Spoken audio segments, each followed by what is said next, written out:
अरिहंत सहारा मेरा है, अरिहंत सहारा मेरा है, मेरा और सहारा कोई नहीं, मेरा और सहारा कोई नहीं, श्री सिद्ध सहारा मेरा है, श्री सिद्ध सहारा मेरा है, मेरा और सहारा कोई नहीं, मेरा और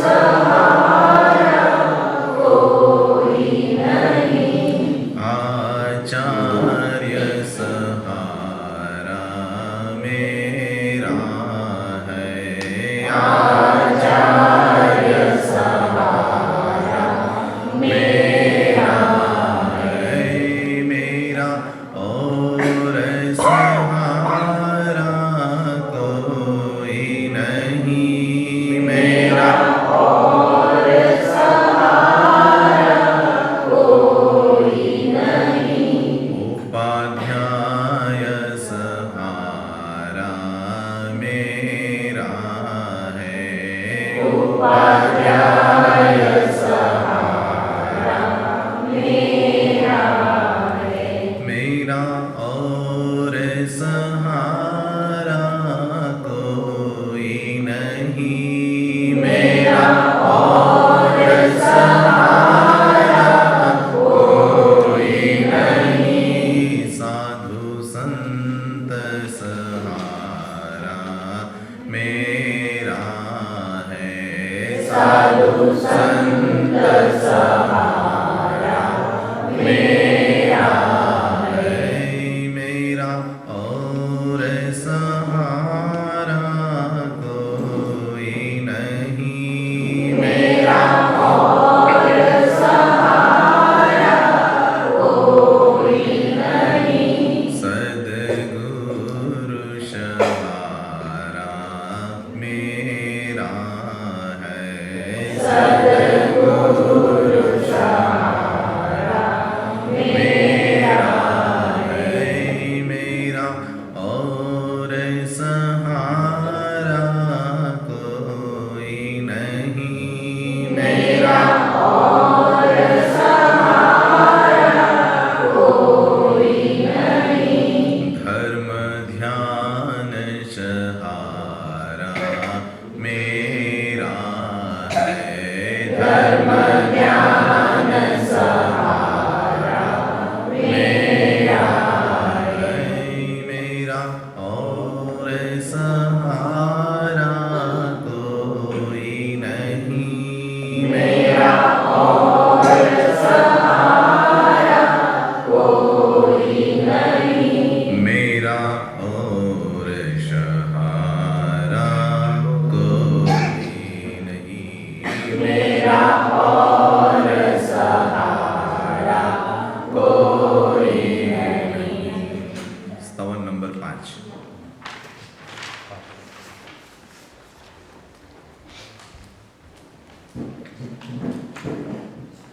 આમ તો ભવિષ્યના 8 દિવસો મને 5 લેક્ચરો તમારા થઈ ગયા પૂરા, કે તેજી હોય ને ત્યાં તો બધા ધંધો કરી લે, પણ મંદીમાં ધંધો કરે ને એવું તેજ સાહેબને સોંપી દીધું કામ.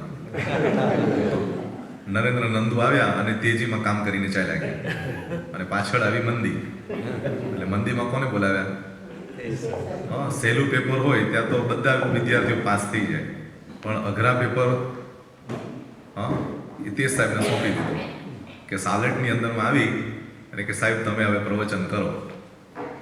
કયા કાળમાં? હા, તમે વિદ્યાર્થીને એમ કહો કે ભાઈ વેકેશન છે અને ચોપડા ખોદ. સાચું બોલજો, એ વિદ્યાર્થી શું કે? હા, એટલે મને વેકેશનમાં તમે કામે લગાડી દો. પણ છતાંય મને બહુ ગમ્યું કે મંદીના કાળમાં પણ તમારા સંઘમાં આવી સરસ મજાની તેજી છે આજે, રાઈટ? એટલે તમારા સંઘ માટે એક તાળી આપો. અમને ખબર હતી સાહેબ કે આપ જ તેજ છો એટલે મંદી ચાલી જ જવાની. યા પટેલભાઈ બોલ્યા હા, કે મારું નામ જ તેજ છે એટલે કે બધું શું થાય? ચલો તમારા મોઢામાં ઘી અને સાકર, બીજું શું? મારે ક્યાં દેવા છે? પણ આ સરસ મજાનું આજનું સ્તવન છે, જે સ્તવન હૃદયને સ્પર્શે અને આજથી લગભગ 20 વર્ષ પહેલા મેં બનાવ્યું હતું. 20 વર્ષ પહેલા મારી આ રચના છે અને મને ગમતો વિષય. હું બહુ ગંભીર નથી. મને લોકો પહેલી નજરે જોઈને તો એમ લાગે કે આ બહુ ગંભીર મહારાજ લાગે છે અને બહુ ગંભીર પંડિત લાગે છે, પણ એટલો ગંભીર નથી. કારણ કે મને ખબર છે કે જીવન હાસ્યમાં છે, જીવન પ્રસન્નતામાં છે, જીવન હળવાશમાં છે. હા, કરોડો રૂપિયા હોય અને જો મોઢા ઉપર પ્રસન્નતા ન હોય તો મને લાગે છે કે કરોડપતિને માથે બહુ ભાર લાગે છે. હા, અને કેટલાક એવા વ્યક્તિઓને પણ મેં જોયા છે કે ફૂટપાથ ઉપર બેસીને પણ કાંઈ જ નહીં હોવા છતાં આટલા બધા અવાજમાં ઈંટનું ઓસીકું બનાવીને આરામથી નિંદ્રા ખેંચતા હોય છે. એવા વ્યક્તિઓને પણ જોયા છે. ત્યારે મને ઈશ્વરને કહેવાનું મન થાય કે તે કાંઈ જ ન આપ્યું પણ તે એને નિરાંતની ઊંઘ આપી, અને શ્રીમંતને તે બધું આપ્યું અને એને નિરાંતની ઊંઘ તે લઈ લીધી. હા, એટલે ક્યારેક એવું પણ બનતું હોય છે. પણ એટલે એક આ રચના સરસ થઈ ગઈ છે કે રાતે ઘરે આપણે ચિંતાઓ કરીને ફરતા હોય, ટેન્શનો લઈને ફરતા હોય, એના માટે આ ખાસ છે. કંઈ પણ આવું થાય ત્યારે આ ગીત ગાઈ લેવાનું. આજે 20 વર્ષ પહેલાં મારી આ રચના થઈ હતી. રાતના 2 વાગે આ ગીત બનાવ્યું હતું. એટલે સમજી ગયા ને, મને ઊંઘ નથી આવતી. એટલે ઊંઘ ના આવે તો કાં તો ટેન્શન થાય ને કાં તો સર્જન થાય. 2 માણસો સૂઈ નથી શકતા. એક તો ચિંતા કરવાવાળો માણસ, એને ઊંઘ ના આવે, અને એક ચિંતન કરતો હોય ને એ માણસને ઊંઘ ના આવે. કારણ કે બંનેનું માઇન્ડ ચાલતું હોય. હા, એટલે ચિંતન જે કરે એ માણસ સૂઈ ન શકે, અને એક ચિંતા બહુ કરે એ ન સૂઈ શકે. તમારો નંબર શેમાં છે?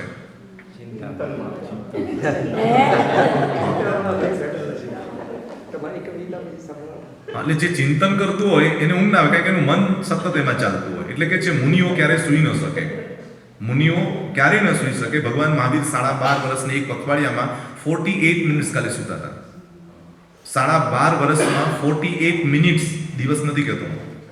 હા, 48 મિનિટ એ સૂઈ ગયા હતા, અને એ સૂઈ ગયા ત્યારે એમને 10 સપના આવ્યા હતા. કેટલા આવ્યા હતા ખબર છે? ભગવાન મહાવીરને સપના આવ્યા હતા.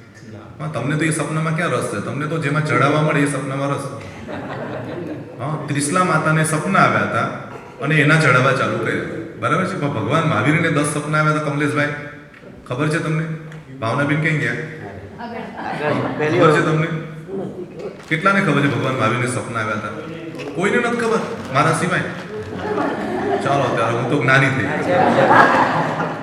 બીજા છે સીમાબેન. હા, એ સીમા તો મારી પાર્ટનર છે, તો બધી ખબર હોય ને. એટલે હું 10 વર્ષ પછી લેક્ચર બંધ કરવાનો છે, એને જ બેસાડવાનો. કાલે જ મેં કહ્યું હતું કે આવા સહેલા પ્રશ્ન મને નહીં પૂછવાના, એ સીમાને પૂછી લેવાના.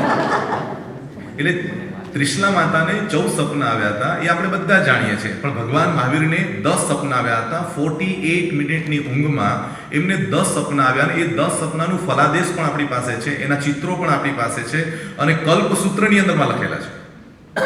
ત્યાં સુધીની વાત કરું કે કલ્પસૂત્રની અંદરમાં ભગવાન મહાવીરને 10 સપના આવ્યા છે, લખ્યા છે. પણ કોઈને રસ નથી, એટલા માટે કે એના કોઈ ચઢાવા નથી થતા. સમજાઈ ગયું તમને? વાણિયન તો પૈસા મળે એમાં રસ, બાકી કયું સપનું કોને આવ્યું ભગવાન જાણે. હા, સમજાય છે મારી વાત?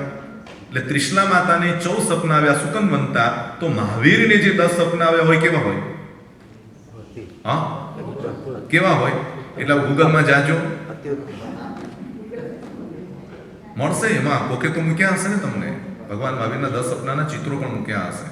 હા, એટલે પેરેલેલ સપના પણ છે. જે કમળ છે એ ત્રિશલા માતાને પણ આવ્યું હતું અને મહાવીર સ્વામીને પણ આવ્યું હતું. એમાં પેરેલેલ પણ બે સપના છે. એટલે 10 સપના અને ત્રિશલા માતાના 14 સપના કમ્પેર કરજો. એમાં 2 સપના પેરેલલ છે, અને બાકીના જે 10 સપના છે એની અંદરમાં 2 કોયલના કાળા જોડા જોયા હતા, 2 બળદ એમને જોયા હતા, આખો મેરુ પર્વત પોતે ચડી ગયા હતા એ જોયા હતા, 2 ભુજાથી સમુદ્ર આખો તરી ગયા હતા ભગવાન ખુદ, એવું એને જોયું હતું. એવા કેટલા બધા સરસ મજાના સપના. ને સપનાનો ફળાદેશ પણ એક સપના પાઠકે કહ્યું કે આ સપનાનો ફળાદેશ આવો હોઈ શકે.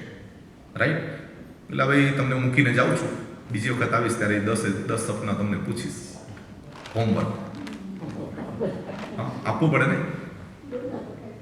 તો આજે જે આપણો સબ્જેક્ટ છે ધર્મની બાબતની વાતો આપણી સામે રજૂ કરવી છે કે ધર્મ શું છે, ધર્મ શા માટે કરવાનો, ધર્મ કેવો હોઈ શકે, ધર્મમાં રહેનારો વ્યક્તિના અંદરમાં એનું વ્યક્તિત્વ કેવું હોઈ શકે, અને ધર્મ કોઈને એક જ પ્રકારનો લાગુ ન પડે, અલગ અલગ પ્રકારની વિવિધતા ધર્મમાં એટલા માટે બતાવી છે કે દરેકના રસ અલગ છે, દરેકની રુચિ અલગ છે, દરેકનો ભાવ અલગ છે, દરેકનો કર્મ અલગ છે, દરેકનો અંદરની જિજ્ઞાસા ટોટલી ડિફરન્સ છે. કોઈને આમાં રસ પડે, કોઈને આમાં રસ પડે, પણ આ બધું કર્યા પછી એન્ડ શું, શા માટે ધર્મ કરવાનો, એનું લક્ષ્ય શું છે, એ વાતો તમારી સામે રજૂ કરવી છે. અને આ ધર્મના મારા આખા વિષયને વણી લે એવું સરસ મજાનું આ મારું ગીત તમારી સામે હું રજૂ કરું છું, જે બહુ ગમશે એવી આશા રાખું છું. કારણ કે 20 વર્ષ પહેલા રાતના 2 વાગે બન્યું હતું, એટલે તમને 2 વાગે ઊંઘ ન આવે તો કયું ગીત ગાવાનું? આ ગીત ગાવાનું. બધા રાગ પણ આવડતો હશે. મેં રાગ એટલા માટે નથી રાખ્યો કે મારી મોનોપોલી રહે. કોક તો મને પૂછવા કે સાહેબ આનો રાગ શું? એટલે એનું રાગમાં સૌથી પહેલો શબ્દ છે હસતા ને રમતા જગતમાં રહીએ. બોલે હસતા ને રમતા જગતમાં રહીએ, ચિંતા જગની છોડીને, ચિંતા જગની છોડીને, હાલો હાલો ને જીવન જીવીએ રે, હાલો હાલો ને જીવન જીવીએ રે. કાલની ચિંતામાં કરમાઈ ના જઈએ, કાલની ચિંતામાં કરમાઈ ના જઈએ, બનવાનું બન્યા કરશે રે, બનવાનું બન્યા કરશે રે, હાલો હાલો ને જીવન જીવીએ રે. બોલે હાલો હાલો ને જીવન જીવીએ રે. સંકટ વિકટોથી હારી જવાયના, સંકટ વિકટોથી હારી જવાયના, પ્રભુ નામ લઈને સહીએ રે, પ્રભુ નામ લઈને સહીએ રે, હાલો હાલો ને જીવન જીવીએ રે, હાલો હાલો ને જીવન જીવીએ રે. પ્રતિકૂળતામાં પાછા પડાયના, પ્રતિકૂળતામાં પાછા પડાયના, નિમિત્ત સૌને ગણીએ રે, નિમિત્ત સૌને ગણીએ રે, હાલો હાલો ને જીવન જીવીએ રે, હાલો હાલો ને જીવન જીવીએ રે. અનુકૂળ થાય તેના રાગી બનાયના, અનુકૂળ થાય તેના રાગી બનાયના, પ્રતિકૂળ થાય તેનો દ્વેષ કરાયના, પ્રતિકૂળ થાય તેનો દ્વેષ કરાયના, સમતામાં મસ્ત બનીએ રે, સમતામાં મસ્ત બનીએ રે, હાલો હાલો ને જીવન જીવીએ રે, હાલો હાલો ને જીવન જીવીએ રે. હસતા ને રમતા જગતમાં રહીએ, હસતા ને રમતા જગતમાં રહીએ, ચિંતા જગની છોડીને, ચિંતા જગની છોડીને, હાલો હાલો ને જીવન જીવીએ રે, હાલો હાલો ને જીવન જીવીએ રે. બરાબર છે? આટલું ગાઈ નાખવાનું, હળવાશ થઈ જાય. ભજન એટલા માટે છે કે માણસના મનનું વજન ઘટાડી દે. માણસના મનનું શું ઘટાડે? વજન ઘટાડી દે. એનું નામ ભજન. આપણા જૈન શાસ્ત્રની અંદરમાં શબ્દ છે સ્તવન. કયો શબ્દ છે? અને આ હિન્દુ સમાજમાં છે ભજન. અને કવિ સમાજની અંદરમાં છે કાવ્ય. કાવ્ય છે કુદરતને નિહાળીને જે બનાવવામાં આવે તે કાવ્ય. વ્યક્તિને નજરમાં રાખીને બનાવવામાં આવે તે ભજન. અને સ્વ અને પર યાને પરમાત્મા, સ્વ અને સર્વજ્ઞ બંનેને વિતરાગને કેન્દ્રમાં બનાવીને બનાવવામાં આવે તે સ્તવન. તો સ્તવન, ભજન, કાવ્ય આ બધી અલગ પદ્ધતિથી બનેલી એક વ્યવસ્થા છે. એમ ધર્મની અંદરમાં પણ ઘણા પ્રકારના અર્થો છે. ધર્મ શબ્દ અઢી અક્ષરનો, અને અઢી અક્ષરના એ ધર્મને સમજવા માટે ભગવાન મહાવીરે 45 આગમો રચ્યા છે. કેટલા આગમો છે? શાસ્ત્રો કેટલા? સ્થાનકવાસીના 32 અને મંદિર માર્ગીના 45. દિગંબરને સમયસાર, ગૌમટસાર એ દિગંબરોના શાસ્ત્ર. તેરાપંથી સમાજ એ 32 આગમને માને. એટલે આ બધી વ્યવસ્થા ધર્મને સમજાવવા માટે છે. આગમ ની અંદરમાં 4 વિભાગ આપવામાં આવ્યા. એક દ્રવ્યાનુયોગ, દ્રવ્યની વાતો દ્વારા ધર્મ સમજાવાય. ગણિતાનુયોગ, ગણિતની વ્યવસ્થા બરાબર કરાવી અને ધર્મ સમજાવવામાં આવે. જંબુદીપનું માપ, ભરતક્ષેત્રનું માપ, અઢીદીપનું માપ, એ માપની જે ગણતરી કરવામાં આવે અને જે સમજાવવામાં આવે એ ગણિતાનુયોગ. ત્યાર પછી ત્રીજા નંબરનો ચરણ કરણાનું યોગ. ચરણ કરણાનું એટલે ચારિત્રની વાતો, નિયમોની વાતો અને મહાત્માઓની વાતોને કેન્દ્રમાં રાખીને તમને કહેવામાં આવે, ચારિત્રને કહેવામાં આવે, અને એ ચારિત્રનું જે વર્ણન થાય એનું નામ છે ચરણ કરણાનું યોગ. દ્રવ્યથી ધર્મની દિશામાં જવાય, ગણિતથી ધર્મની દિશામાં જવાય, ચરણ કરણાનુંથી ધર્મની દિશામાં જવાય, અને છેલ્લો સૌથી સરળ અને સહેલો, કાંઈ જ નોલેજ ન હોય તો પણ સમજી શકાય એવો યોગ જેનું નામ છે કથાનું યોગ. કથાનું યોગ એટલે કથા દ્વારા તમને ધર્મ સમજાવવામાં આવે. કોઈ ચરિત્ર લઈને તમને ધર્મ સમજાવવામાં આવે, કે શ્રીપલ મહિનાનું ચરિત્ર હોય, કે ચંદન બાલાનું ચરિત્ર હોય, કે નમી રાજશ્રીનું ચરિત્ર હોય, કે કપિલ કેવડીનું ચરિત્ર હોય, તીર્થંકર ભગવાનમાં ઋષભદેવ કે પાર્શ્વનાથ કે મહાવીર સ્વામીનું ચરિત્ર હોય, એને ધ્યાનમાં રાખીને તમને જે સમજાવવામાં આવે એનું નામ છે ચરણ કરણાનું યોગ. આ 4 ભેદ ધર્મને સમજાવવા માટે દ્રવ્યાનુયોગ, ગણિતાનુયોગ, ચરણ કરણાનું યોગ અને છેલ્લે કથાનું યોગ.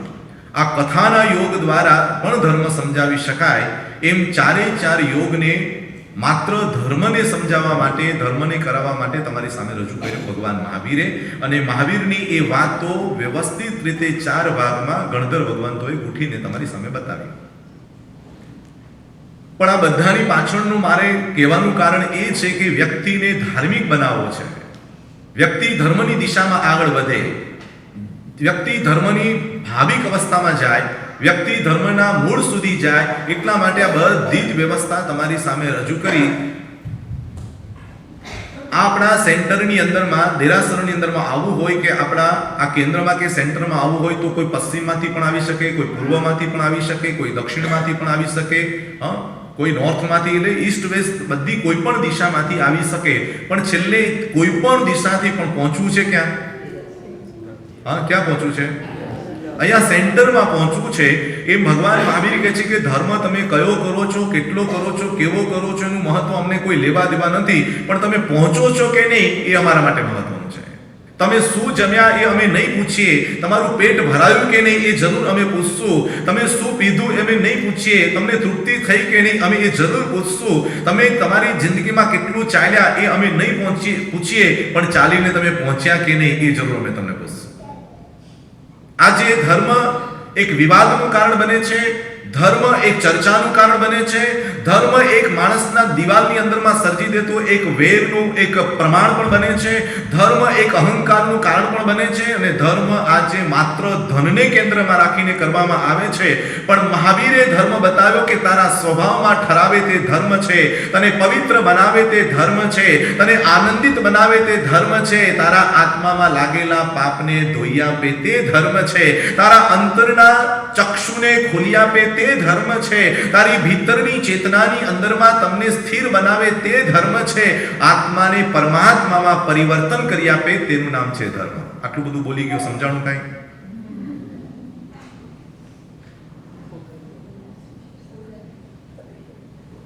કેટલું બધું બોલી ગયો નહીં? મેં તમને કાલે જ કીધું ઘરે નથી બોલવા મળતું. હા, એક ભાઈને રાત્રે ઊંઘ નથી આવતી. એના પત્નીએ કહ્યું કે તમે કેમ આમથી આમ તરફડિયા મારો છો, કેમ તમને ઊંઘ નથી આવતી? તો કે ના કાંઈ એમ, ખાલી એમ જ. થોડીક વાર થઈને પછી એને ઊંઘ આવી ગઈ. ઊંઘ આવી ગયા પછી ઊંઘમાં ને ઊંઘમાં બોલવા લાગ્યા. એટલે આવું તો કહું 6-12 મહિનાથી ચાલતું કે રાત્રે એ સૂઈ જાય રોજ ઊંઘમાં બોલે.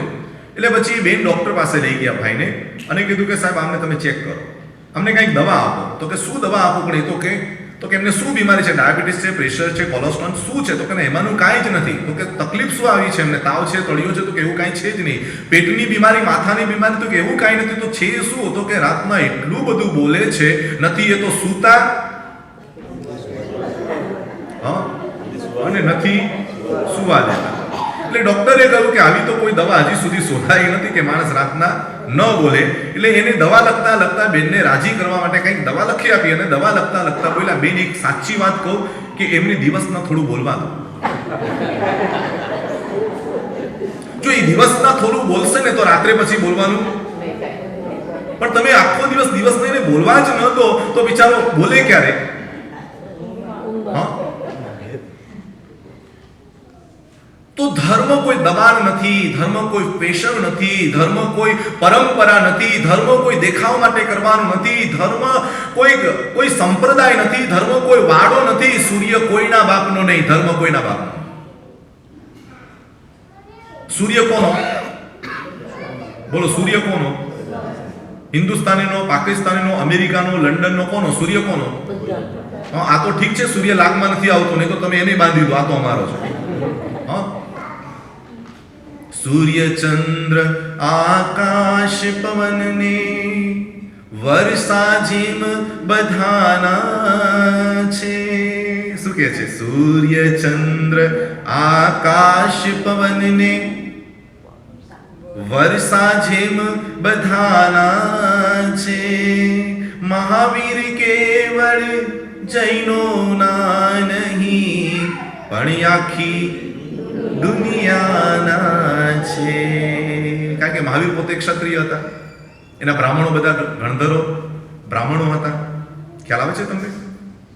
મહાવીર જૈન હતા જ નહીં, મહાવીર ક્ષત્રિય હતા અને તીર્થંકર બધા ક્ષત્રિયો હોય અને એના શિષ્યો બધા બ્રાહ્મણો.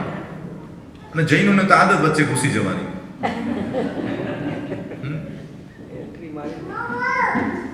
તમે કહો છો મારો ધર્મ, તમે કહો છો મારા મહાવીર, પણ મહાવીર કહે છે મેં પણ ક્યારેય નથી કીધું કે હું જૈનોનો છું.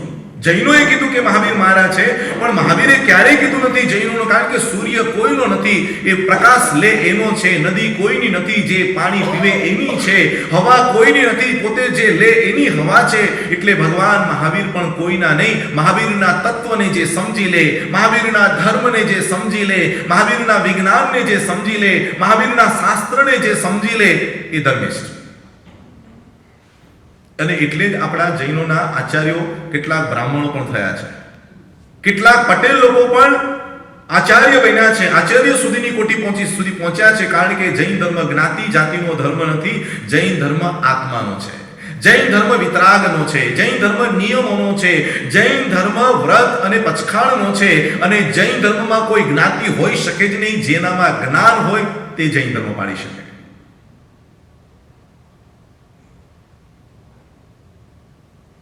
એટલે તમે ક્યાંય પણ ધજા લઈને ફરતા નહીં. હા, ધર્મ 3 રીતે થઈ શકે. એક તો અનુકરણથી. અનુકરણ એટલે આને કર્યું એટલે મેં કર્યું. આને શું કર્યું એ મને કાંઈ ખબર નથી, પણ એને જે કર્યું એ મેં કર્યું. બીજી વાત, ધર્મ કઈ રીતે થઈ શકે? તો પહેલું અનુકરણ, અને બીજું છે કે માણસ આને અનુસર્યો અને મેં એ કર્યું એટલે મેં કર્યું. એટલે આનું કરીને મેં કર્યું એટલે અનુકરણ કર્યું. અને બીજું અનુમાન. અનુમાન કે હું આવું કરીશ એટલે મને આવું થશે. અનુમાનથી ધર્મ કરવામાં આવે. કે અનુમાન એટલે સચ્ચાઈ ઉપર નહીં, અનુમાન કર્યું કે હું આવી રીતે તપશ્ચર્યા કરીશ કે આવું કરીશ તો આવું થશે. બસ ખાલી કલ્પનાથી તમે ધર્મ કર્યો, અનુમાનથી ધર્મ કર્યો. અને ત્રીજા નંબરની ધર્મની પદ્ધતિ બતાવે છે અનુભવ. એક છે અનુકરણ, એક છે અનુમાન અને એક છે અનુભવ. કોઈએ ધંધો કર્યો તો આપણે કરવા માંડીએ તો શું થાય? આ માણસ આમાં આટલું બધું કમાવે, લાવ આપણે એવું જ કરીએ, એવું અનુમાન કરીને ધંધો કરો તો શું થાય? એના કરતા ઇન્ડિયાની અંદરમાં એક કપલ આવ્યું હતું, ઘણી જગ્યાએ મહેમાનગતિ કરી, 10 વર્ષ પછી અમેરિકાથી કપલ આવેલું. એટલે 10 વર્ષમાં તો ઇન્ડિયા ઘણું બધું ચેન્જ થઈ ગયેલું. એટલે ઘણા ત્યાં જમવા જાય, જમી કરીને એ લોકો બધું એનો વ્યવહાર બધું પતાવીને પાછા અમેરિકા આવી ગયા. પછી પતિએ પોતાના પત્નીને કહ્યું કે આપણે પેલા તારા મામા હતા ને એના ત્યાં જે ખાધું હતું ને એ તું બનાવને. તો કે શું ખાધું તું? એ બોલો તો ખરા. કે નામ મને ખબર નથી, પણ અંદરથી ગળી બધું નીકળતું હતું, ઉપર કંઈક હતું, નીચે હતું, એવું બધું કંઈક હતું, તું બનાવને, તને જો આવડતું હોય તો કે એ તો મને આવડે છે. તો કે 10 મિત્રોને બોલાવો. એટલે વિપુલભાઈ 10 મિત્રોને ભેગા કર્યા. કે નિપાત તું આપણે પેલું જમ્યા હતા ને તું એ બનાવ. એટલે એને ખબર નહીં કે કેવી રીતે બને, શું ખબર નહીં, પણ એને બિચારાએ કહી દીધું કે મને એ તો આવડે. એમ કરીને એને પોતાનો ઈગો પોસ્યો અને બનાવવાનું ચાલુ કર્યું. એટલે બનાવવામાં બધું થઈ તો ગયું, ખબર પડી કે શું હતું? પૂરણપુરી. એ પૂરણપુરી હતી એટલે એને નામ આવડે નહીં, બનાવતા આવડે નહીં, પણ અનુમાનથી એને બનાવવાનું ચાલુ કર્યું. એટલે રોટલીનો લોટ જે બાંધવાનો એ પણ બંધાઈ ગયો, આ બાજુ માવો બનાવવાનો તો માવો બનાવી ગયો. પણ તકલીફ ત્યાં પડી કે માવામાં ગુલ્લો મૂકવું કે ગુલ્લામાં માવો મૂકવું. આ બહુ જ મોટો પ્રોબ્લેમ થઈ ગયો. એટલે અટવાઈ ગયા કે હવે શું કરું, કે ગુલ્લામાં આ મૂકું કે આમાં આ મૂકું. એટલે પડોશની અંદરમાં એક અનુભવી બેન ઇન્ડિયન રહેતા હતા, એને જઈને કીધું કે બેન એક પ્લીઝ મારું એક થોડું કામ કરી આપો ને. કે બોલું શું છે? 60-70 વર્ષના માજી બિચારા આવ્યા. કે બોલ શું છે? તો કે જો આ બધું મેં બનાવી દીધું છે, પણ આમાં ખબર નથી પડતી કે આમાં આ મુકાય કે આમાં આ મુકાય. અચ્છા એક કામ કરો, પેલા છે ને આ લોટનું એક સરસ ગુલ્લો બનાવો. હું નથી બનાવતો, ઘરે જઈને યાદ રાખજો, આ સાહેબ બનાવતા લાગે છે. અને એ ગુલ્લું બનાવને થોડું પછી શું કરો? ભાવનાબેન શું કરવાનું? થોડું નાનકડું ગોળ બનાવવાનું અને પછી શું મૂકવાનું? તમારી સામે આવી ગઈ પૂરણપુરી. અને એમાં એ મૂકી દો અને પછી પાછું એ ગુલ્લાને શું કરો? પાછું વાળીને વ્યવસ્થિત બધું ગોળ બનાવી દો. અને પછી એના ઉપર શું કરો? ધીરે ધીરે વેલણ ફેરવો. અને પેલા બેન વેલણ ફેરવતા જાય અને એ બોલ્યા, આ તો મને આવડતું હતું. શું કહે છે? આ તો મને આવડતું હતું. તો પેલા બેન 60-65 વર્ષના માજી કે તને આવડતું હતું તો મારી પાસે શું કરવાની હતી? એટલે એ જરાક ખોટું લાગી ગયું. તો કે કાંઈ નહીં, આજે ભલે તને છોડી દઉં છું, પણ ક્યારેક પાછો વારો તો આવશે જ ને. બધા મહેમાનો આવી ગયા, 10 ફ્રેન્ડ એના આવ્યા, બધા જમ્યા, વખાણ્યું કે હા બહુ સરસ. અને બેન કે છે આપણને તો ઘડી રોટલી બનાવતા આવડે, આપણે તો આમ તેમ. એટલું બધું ફૂલીને ફારકો બનેલા એ બેન 15, 20, 25 દિવસ 50 દિવસ પૂરા થઈ ગયા પછી પાછી એક ઘટના એને યાદ આવી એના પતિને કે તારા કાકાને ત્યાં પેલું નહીં આપણે સરસ ખાધું હતું. તો કે શું હતું? એ કઈ તો કે ના નહીં, ઉપર પીળું હતું ને અંદર બદામ ને બધું નાખેલું. અચ્છા એ દૂધ પાક, એ તો મને બનાવતા આવડે, એમાં શું મોટી વાત છે? ને બનાવવાનું એને ચાલુ કર્યું, દૂધ ઉકાળ્યું, બધું થયું, નાખ્યું બધું, પણ અંદરમાં કઈ ચીજો નાખવાની હતી એ ભૂલી ગઈ. એટલે બાજુવાળા માજીને કહેવામાં આવ્યું કે માજી તારા જુઓ ને આ મેં બનાવ્યું. તો માજી કે હા ચાલો આવું છું. અનુમાનથી બનાવેલો એ દૂધ પાક અને અનુભવી એ માજીને બોલાવી લાવ્યા. માજી આવ્યા, આવીને કહે છે કે જો આમાં થોડી હળદર નાખો. મીઠાની બોટલ ક્યાં છે? 4 ચમચા મીઠું નાખો. રાઈનો વઘાર કરો. અને છેલ્લે પછી બોલ્યા પેલા બેન, આ તો મને આવડતું. તો કે વાંધો નહીં, આવડતું તો ખા. 10-15 મહેમાનો આવવાના હતા, આવ્યા, બધાને કટોરાની અંદરમાં પીરસાયું, બધા જમવા લાગ્યા. થૂક્યા બધા કે આ શું છે? તો એ કહે છે કે આ મહેનત બનાવ્યું. કોને બનાવ્યું છે? ગળી રોટલી મેં બનાવી હતી અને આ દૂધ પાક કોને બનાવ્યો? અનુમાનની અંદરમાં આવી એક સ્થિતિ સર્જાય છે.